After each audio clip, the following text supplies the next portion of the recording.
Sanza Milena Ruiz, yo soy enfermera jefe. El día de hoy vamos a hablar sobre cuidados de la piel y prevención de úlceras por presión. Vamos a hablar primero que todo qué es la piel. Sabemos que la piel es un órgano que cubre toda la superficie corporal, en el cual vamos a examinar ciertos aspectos como es el color, la humedad, la elasticidad, la temperatura, qué lesiones se pueden presentar, que pueden ser lesiones primarias, lesiones secundarias y anexos de la piel como pueden ser los pelos y las uñas. Vamos a hablar de las capas que componen la piel. Entonces tenemos tres capas, de esas es la epidermis, la dermis y la hipodermis o capa grasa que conocemos, que podemos conocerlo así. Entonces vamos a hablar por cada capa, qué función tiene cada capa. Entonces la epidermis es la capa externa delgada de la piel que consta de tres tipos de células. ¿Qué células tenemos? Tenemos las células escamosas, que es la capa más externa que se pela continuamente. Como por ejemplo, si tenemos una raspadura, es la primera capa que se va a lastimar. Tenemos las células basales que se encuentran debajo de las células escamosas, que es la base de la epidermis, y tenemos los melanocitos, que sabemos que es el que compone la forma de la melanina, la que da el color de la piel. La dermis es la segunda capa, es la capa interna de la piel. Esta contiene vasos sanguíneos, vasos linfáticos, folículos capilares, glándulas sudoríparas, estructuras de colágeno, fibroblastos, nervios y glándulas sebáceas. La dermis es una que mantiene una proteína llamada el colágeno. ¿Qué es el colágeno? Está formado por fibroblastos, del cual esta es la capa de la piel flexible y fuerza. Además contiene receptores del dolor y del tacto. La hipodermis o la capa grasa subcutánea es la capa más profunda de la piel, consta de red de colágenos, células grasas, es la que nos ayuda a conservar el calor del cuerpo y proteger el cuerpo de los golpes. Y esta capa también contiene células que pueden ayudar a regenerar la piel. Vamos a empezar a hablar sobre la valoración de la piel. ¿Qué tenemos que empezar a ver cuando vamos a hacer una curación? Entonces vamos a empezar a mirar elementos importantes. Entre ellos tenemos valoración constante y inspección y palpación. Tenemos que mirar algunos casos si es posible que se tenga que utilizar el sentido del olfato para detectar olores no habitables de la piel. Vamos a mirar también a inspeccionar la lesión y después mucosas y finalmente los anexos.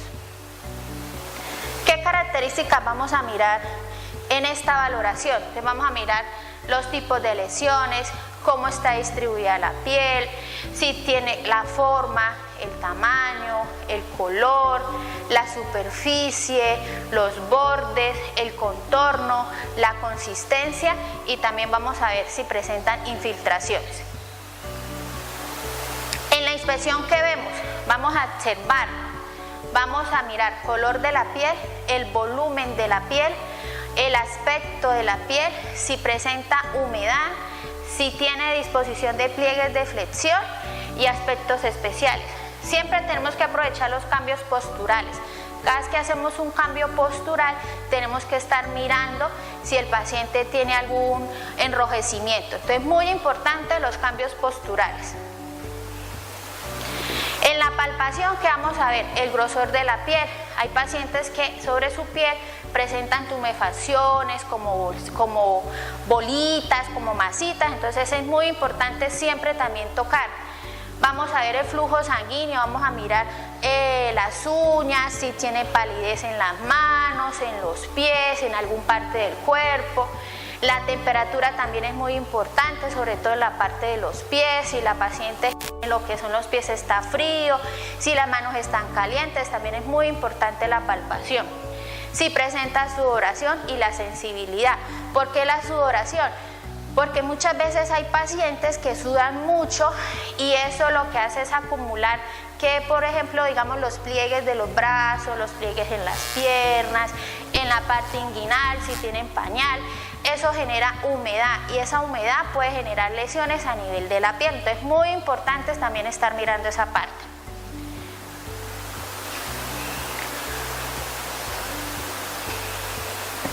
La palidez, lo que explicaba ahorita, siempre vamos a mirar la cantidad inadecuada de sangre, de hemoglobina circulante, podemos mirar la oxigenación, podemos ver si hay pacientes que algunos son como pálidos, que es por lo general que su tono de piel es muy blanca, o a veces no son un tono de color más rosadito, entonces tenemos que estar pendientes si eso es normal o no es normal en el paciente. La cianosis, ¿qué es la cianosis? Que se ponga morado en las uñas de las manos, en los pulpitos de los dedos de las manos, de los pies. La cianosis, ¿qué es? Es un tono azulado de la piel y es más evidente en los lechos ungueales, labios y mucosa bucal. Por lo general nuestros labios siempre son rojitos, entonces tenemos que mirar si los labios están muy morados, si las uñitas están muy moradas, tanto de las manos como de los pies. El eritema es un enrojecimiento asociado a diversas erupciones. Como podemos ver, son como punticos rojos que se forman en las partes del cuerpo. Entonces vamos a mirar si esos punticos rojos se están presentando. Vamos a ver el vitiligio. El vitiligio, ¿qué es? Es partes del cuerpo que se colocan blanquitos. Muchas veces podemos ver personas que en sus manos son blancas, presentan manchas blanquitas, eso se llama vitiligio. Son parches de piel hipopigmentadas y se debe a la destrucción de los melanocitos de una zona. La ictericia, pues como es el tono amarillo que se torna en las personas, también los podemos ver en las escleras, ahí es que son muy amarillos, eso también lo podemos visualizar en el momento de la inspección o de la valoración. Puede aparecer de primer lugar en la esclera ocular y a continuación mucosas y piel. El edema, ¿qué es el edema? Como se ve aquí en la gráfica, el edema es cuando se pone, digámoslo así en palabras textuales, hinchado o se edematiza una mano, una pierna y yo le coloco el dedito y se hunde, eso se llama edema. El edema es el acúmulo de líquido intersticial en una zona edematosa, parece hinchada y brillante. Cuando un paciente tiene edema, la piel se tiende a poner más brillantica y se tiende a poner más estiradita. Eso nos indica que el paciente puede presentar un edema. Tiene que aclarar el color de la piel o si se acompaña de inflamación y a veces se puede colocar rojo en la parte donde está presentando el edema. Ahora vamos a hablar de qué es una lesión. Es la alteración del aspecto normal de la piel de un paciente. Muchas veces uno lo compara con la piel de un durazno. Cuando uno compra un durazno y deja mucho tiempo el durazno ahí a que se madure, va a ver, o de pronto el durazno tuvo un golpe, entonces donde tuvo ese golpe, esa partecita de esa piel se empieza a poner arrugadita, negrita, entonces podemos compararlo así con una lesión en nuestro cuerpo o en cualquier parte del cuerpo. ¿Qué tipo de lesiones tenemos? Tenemos dos tipos de lesiones primarias y lesiones secundarias. Entonces vamos a hablar de qué es una lesión primaria. Son apariciones inicialmente como respuesta a algún cambio que se está presentando a nivel interno o interno de la piel. Entonces vamos a hablar de qué tipos de lesiones primarias pueden haber. Entonces hay una que se llama mácula, que es el cambio de la coloración. Eso es, se puede poner rojito, puede ser plana, no va a ser abultado. Las máculas tienen un tamaño de 1 ml, o sea, son muy pequeñitas y pueden crecer, dependiendo, pueden crecer. Entonces es como el crecimiento de la piel y son siempre rojas. Una pápula es más grandecita y va acompañada de líquido. Una póstula es lo mismo que una pápula, la diferencia es que está acompañada de material seropurulento o llena de pus, como coloquialmente lo podemos decir. ¿Qué es una vesícula ampollosa? Bueno, entonces son las mismas, son como ampollitas que están llenas de agua y más o menos miden de 0.5 centímetros. Estas vesículas ampollosas tenemos que tener mucho cuidado porque con cualquier roce se pueden reventar y pues al reventarse eso genera ardor. Digamos por ejemplo como cuando uno compra zapatos nuevos y se le forma la ampolla, eso es una vesícula ampollosa. Un quiste es una masa sólida o llena de líquido encapsulada elevada a 1 centímetro o mayor de 1 centímetro. Una roncha, acumulación eritematosa localizada de líquido de forma irregular de tamaño variado. Por ejemplo, cuando nos pica un animalito y se nos forma como esa ronchita, esa vejiguita, eso es una roncha. Siempre tenemos que diferenciarlo de una vesícula ampollosa porque la roncha a veces no tiende a acumular líquido, sino que se forma el abultamiento. Ahora vamos a hablar de las lesiones secundarias. Estas lesiones secundarias pasan si no tenemos cuidado de una lesión primaria. Entonces, son las que aparecen inicialmente, pero son secundarias a modificaciones como cronicidad, traumatismo de la infección, lo que yo les decía ahorita, consecuencia de una lesión primaria no bien cuidada. Entonces vamos a hablar de algunas de esas lesiones secundarias. Tenemos las úlceras, que es casi por lo que se presentan los pacientes cuando están mucho tiempo acostados en la misma posición y no les hacemos cambios de posición, se nos empieza a formar una úlcera. Empieza con una lesión, como con una desfacelación de piel. Si no lo cambiamos, esa desfacelación puede llegar a una úlcera. En la úlcera, ¿qué pasa? Es necesario definir su tamaño, su forma, su profundidad, qué fondo tiene, consistencias del por qué es esa úlcera, y vamos a mirar si son necrosis inflamatorias o tumorales.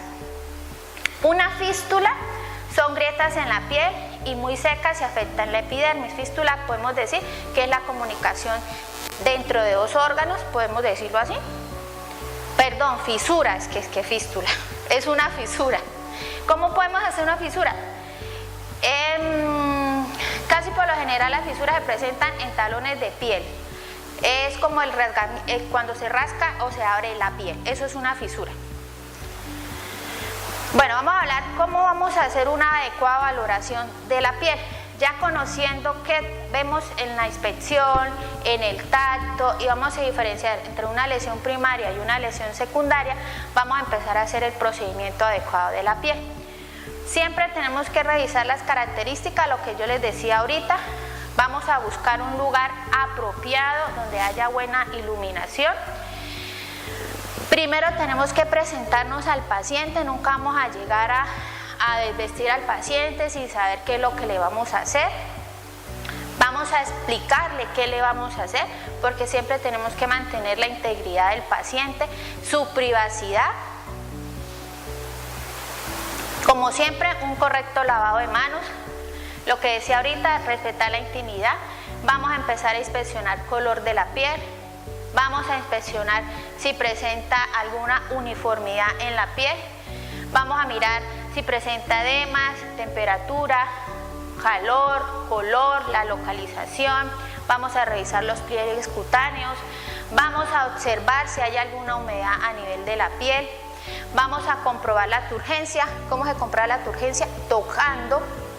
Y todo lo que hacemos, recuerden siempre registrarlo en sus notas. Si ustedes no registran lo que ven, pues obviamente el trabajo que estamos haciendo va a ser un trabajo perdido y no vamos a poder tener un buen diagnóstico y un buen tratamiento en lo que estamos haciendo. Bueno, ahora pues les voy a hablar de qué es una lesión por presión. Lo podemos conocer como una LPP o una UPP. Entonces, una lesión por presión son áreas de piel lesionadas por permanecer en una misma posición durante un tiempo prolongado. Comúnmente donde se forman estas lesiones, en las partes donde hay ya mayor prominencia, cabeza, escápula, codos, cadera o trocantes, a nivel sacro, en la parte de atrás, podemos tener también en rodillas, en tobillos y en talones. ¿Cómo se clasifican estas lesiones por presión? Se clasifican, tenemos 4 categorías, entonces vamos a hablar por cada categoría y qué parte afecta de acuerdo a las capas de la piel. Entonces tenemos la categoría 1, que es un eritema no blanqueable. Se pone roja la piel, sobre todo suele suceder en los abuelitos, en los pacientes que están mucho tiempo postrados en cama, o a veces uno mismo que dura mucho tiempo sentado nos puede producir esa lesión blanquecina o ese eritema. Entonces es piel intacta con enrojecimiento que no palidiza al presionar un área localizada, generalmente sobre una prominencia ósea. Categoría 2 es úlcera de espesor parcial. Aquí ya empezamos a ver que la piel donde estaba rojito se empieza a desvanecer más, la piel se empieza a abrir más. Entonces vamos a ver que ya la herida no es de un rojo, pasa a un rosado, todavía no hay más, la herida no va tan profunda. También puede presentarse un flictema como una ampollita o una ampolla intacta llena de suero, puede ser agüita o puede ser con sangre, tiende a abrirse y se presenta como una úlcera superficial brillante o seca sin esfacelos o hematomas. Categoría 3 es cuando ya es la pérdida total del grosor de la piel, o sea, cuando ya vemos como el huequito en la herida, ya podemos percibir de pronto el tendón, o vemos más allá, pueden haberse presentado hueso. Entonces es visible el tejido subcutáneo o hipodermis, puede ser visible los huesos, los tendones, los músculos, pueden haber cavitaciones. ¿Qué es cavitación? Un huequito. Esfacelos, ¿qué es esfacelo? Como vemos aquí está, digamos lo que es natica amarilla, esto es un esfacelo, pero no oculta la profundidad de la herida, o sea, podemos visualizar lo que estamos valorando o lo que estamos viendo. Categoría 4 es pérdida total del espesor de los tejidos, entonces aquí ya se afecta epidermis, dermis y hipodermis. Entonces, a menudo se presentan cavitaciones o tunelizaciones, que es lo que les decía. Cavitaciones es que si yo por acá meto el dedo o meto un hisopo, entonces yo puedo ver que hasta por acá puede llegar la cavitación. Eso es una cavitación. Se puede presentar en cualquier parte del cuerpo, pero casi más se presenta a nivel de caderas, en trocantes y a nivel sacro. ¿Y qué es una herida sin clasificar? Una herida a clasificar es pérdida total del espesor de los tejidos, una profundidad desconocida, o sea, no sabemos qué hay debajo de esa herida. Podemos ver la herida, la lesión, y en esa lesión puede haber un tejido, pero debajo de ese tejido no sabemos qué nos podemos encontrar. Entonces eso es una herida sin clasificar o una herida con inestadiable. En esta herida que se hace, está cubierta de esfacelo, lo que yo les decía, o de una capa de un tejido necrótico. Sospecha de lesión de tejidos profundos es en la área localizada de color púrpura o marrón. Por ejemplo, más se presentan en sacras y en sacras, en la colita, trocantéricas o a los lados de la cadera, que vemos solamente la parte como morada, como que se pone morada, la piel no se ha abierto. Eso es una sospecha de tejidos profundos. El área puede ir predecida por un tejido que es doloroso, firme o blando, más caliente o más frío, en comparación con los otros tejidos que hemos evaluado anteriormente.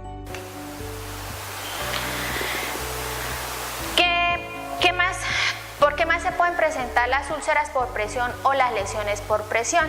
Se pueden presentar relacionados a dispositivos médicos. ¿Qué son esos dispositivos médicos? Una cánula nasal. Recuerden que la cánula nasal siempre tenemos que estarla moviendo, o una sonda nasogástrica, tenemos que estarla rotando, porque si dejamos mucho tiempo ahí, ¿qué pasa? Que eso genera presión, y ahí se puede presentar una lesión por presión. ¿Qué más puede presentar una lesión por presión? Las ondas gástricas, también tenemos que hacerle limpieza, estarla limpiando. La traqueostomía, el tubo de traqueostomía que tenía acá, también debemos estarlo limpiando. ¿Qué más se puede presentar? Por ejemplo, que el paciente de la sonda vesical, si no le hacemos rotación de sondas, si le dejamos en un mismo punto, ahí se puede presentar una lesión por presión, se puede presentar un cliptema y ahí pues vamos a empezar a tener que la piel se nos empiece a deteriorar. ¿Qué son lesiones cutáneas asociadas a la humedad o conocidas como lescas? Estas son lesiones que se presentan por lo general en la parte del pañal, en los pliegues en las mujeres, en la parte de debajo de los senos. De pronto muchas veces si el paciente está todo el tiempo con su bracito doblado, ahí se pueden presentar lesiones por humedad.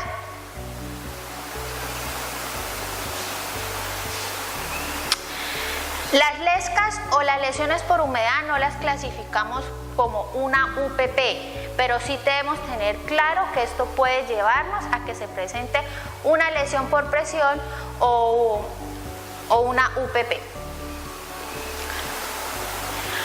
Lo que les mencionaba anteriormente, en donde se pueden presentar estas lesiones por presión, puede presentar en codo, en escápula, en cabeza, a nivel sacro, a nivel de los pliegues de la colita, en talones,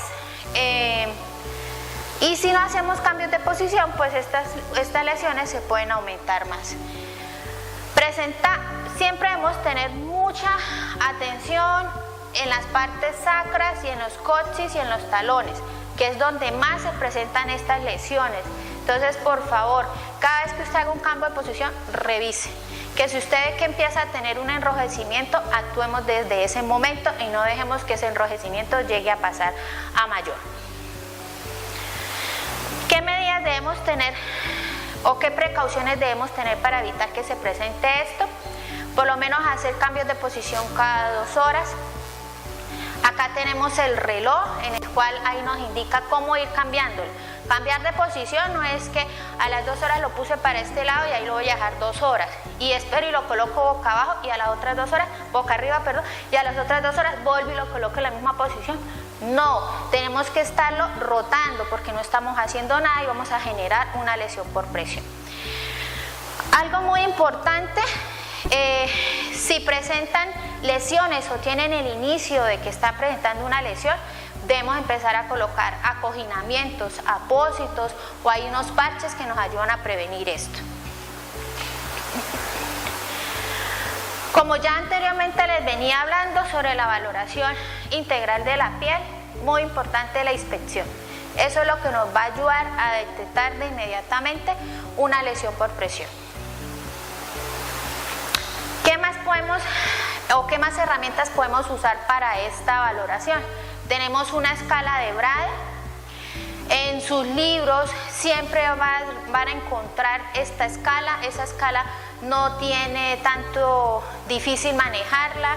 En la escala que vemos, acá tenemos qué vamos a mirar, qué ítems vamos a tener en cuenta. Y acá nos van diciendo, entonces percepción, el paciente percibe, siente, entonces uno empieza a mirar, sí, el paciente percibe, entonces uno empieza a mirar si completamente limitada, muy limitada, ligeramente limitada, o no siente nada, entonces uno empieza a evaluar y de acuerdo al puntaje que ustedes coloquen acá, lo sumamos. Entonces, por ejemplo, aquí sumó, en esto el paciente tuvo todo 2, entonces serían 2, 4, 6, 8, 10, 12. Entonces aquí en la escala vamos a mirar que de 6 a 12 puntos el paciente tiene un alto riesgo de que presente lesiones por presión. Entonces, esta escala es muy importante que todos la sepamos manejar. Lo que yo les digo, la escala no es difícil entenderla, es saber leer lo que vamos a aplicar. La valoración del riesgo de desarrollo te va a permitir, o sea, esta escala nos permite prevenir que se presente esa lesión. ¿Qué más vamos a tener en cuenta? Hay unos factores extrínsecos y unos factores intrínsecos. Los factores intrínsecos son cosas que yo ya no puedo cambiar, que yo no puedo modificar. Si es un pacientico adulto mayor, por su edad yo no lo puedo modificar. Su condición, si ya es un paciente que no camina, que no se mueve solo, tampoco lo puedo cambiar. Entonces, ¿qué factores extrínsecos son? La edad, la movilidad, los medicamentos. Hay medicamentos que pueden generar algunos efectos secundarios en el cuerpo. Alteraciones cognitivas, ¿qué es eso? Si está orientado, desorientado, consciente, responde. La pérdida de sensibilidad, por ejemplo, los pacientes diabéticos, ellos tienden a perder su sensibilidad, entonces es muy importante estar valorando lo que es la parte de sus pies. La espasticidad, si son ya abuelitos acostados que están rígidos, pues es difícil cambiarles eso.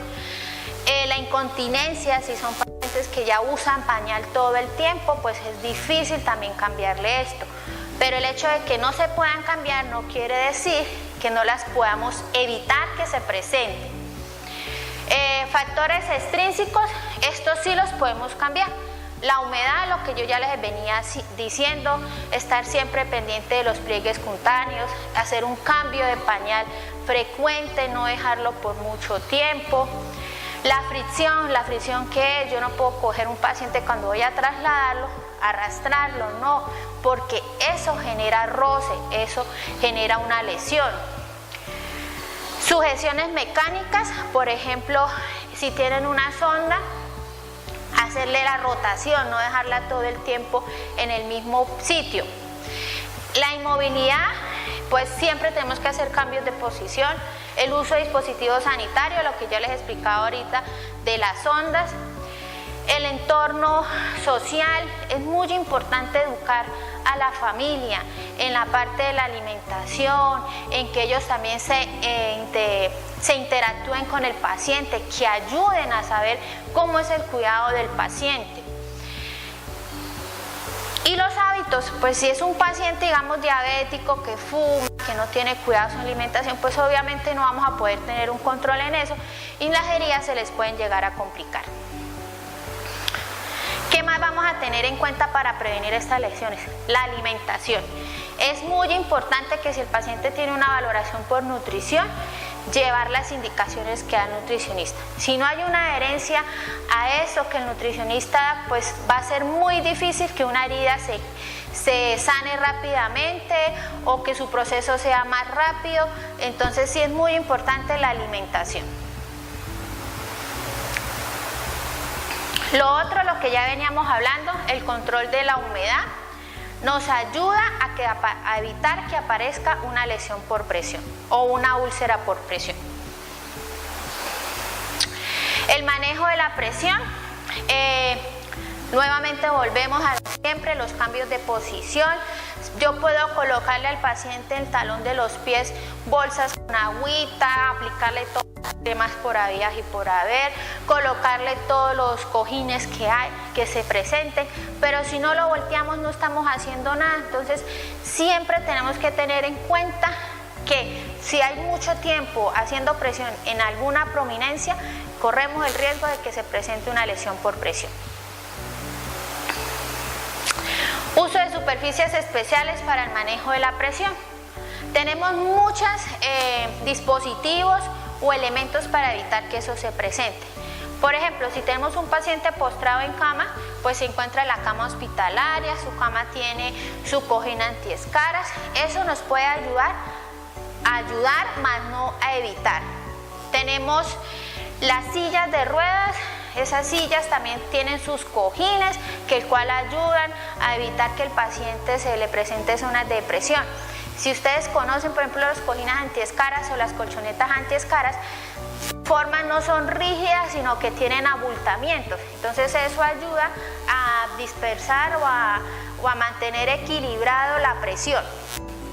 ¿Qué más encontramos? Los cojines, lo que yo ahorita les decía, las colchonetas, las camas, eso nos ayuda un poquito, mas no va a evitar completamente. Protección local, ¿cuáles protecciones son? Tenemos los apósitos, las taloneras, pero nuevamente les digo, el hecho de que yo le coloque al paciente un apósito grueso en su talón y eso me va a ayudar a que no se presente, no, porque eso evita, ayuda, pero si yo le dejo mucho tiempo, pues obviamente le va a salir una lesión. Muy importante, supremamente importante. Esto es un trabajo en equipo, esto no es solamente el médico o la enfermera o la auxiliar, no. Siempre tenemos que incluir a la familia. Si la familia no ayuda, pues obviamente no va a haber un buen progreso en las cosas. Entonces, siempre debemos educar a la familia, explicarles por qué yo tengo que voltear al paciente, por qué es importante lubricar una piel, por qué es importante una buena alimentación. Ah, no, que es que el familiar no deja que yo lo eduque. Pues dejémoslo registrado en la historia, en las notas. Familiar no interactúa, no muestra interés, y eso nos puede ayudar mucho a que si se llegara a presentar una lesión, el familiar no nos llegue a echar la culpa que fue porque nosotros no hicimos nuestro trabajo como tenía que ser. Gracias.